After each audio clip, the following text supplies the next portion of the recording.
here we have Cosgrove, a tiny village in the corner of Northamptonshire that got a canal and then seemed to have time stop. From this view from the canal, it may seem like it faced the same fate as Stoke Bruin having its high street dug up, but this doesn't seem to be the case.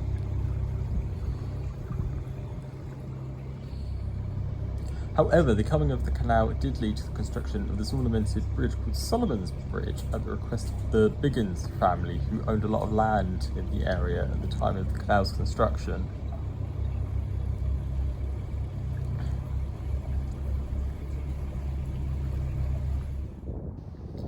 One building, like most villages, you could always see peering in the view, especially around the canal, was the Cosgrove Church, which is dedicated to two saints, Peter and Paul. Now, it's a darling church with, in my opinion, one of the most spectacular wooden beam roofs.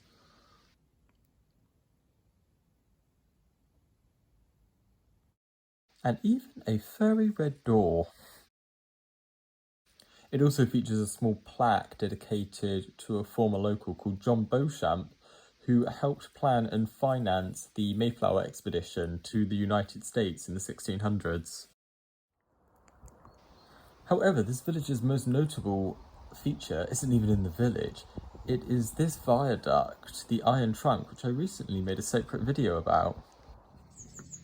But within the village, its most notable feature has to be this incredibly teeny-weeny tunnel under the canal called the Horse Tunnel, and is definitely for the shorter people.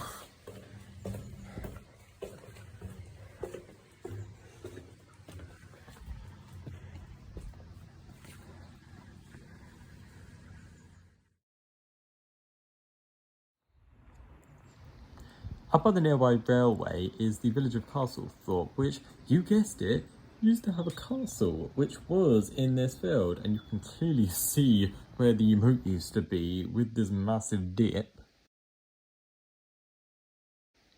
But now all that remains is this statue of an invading Norman.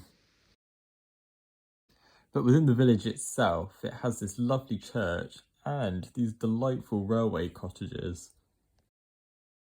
Yet another thing lost in time in the village is its old train station, which of course, knowing me, I would reopen.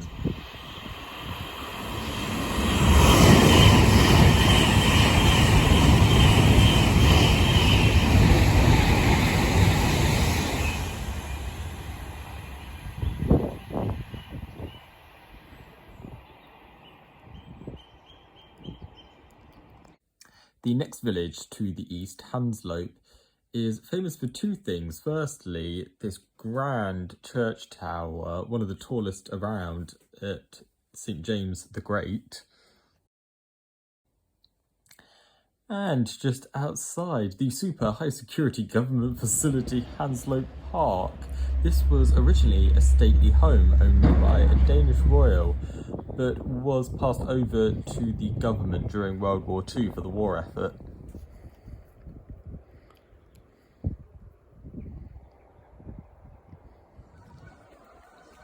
The marina here at Cosgrove isn't quite in the village, it instead runs linearly along an old canal arm that used to go all the way to Buckingham.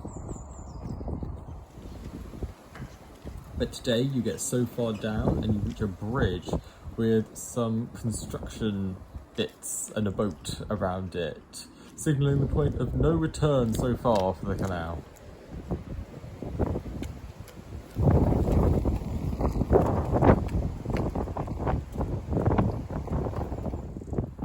And it dries up very soon walking west along the old route. That little hut in the corner there used to be an ice house for what was Cosgrove Hall, a large manor on this expanse of land, which unfortunately burned down a few years ago.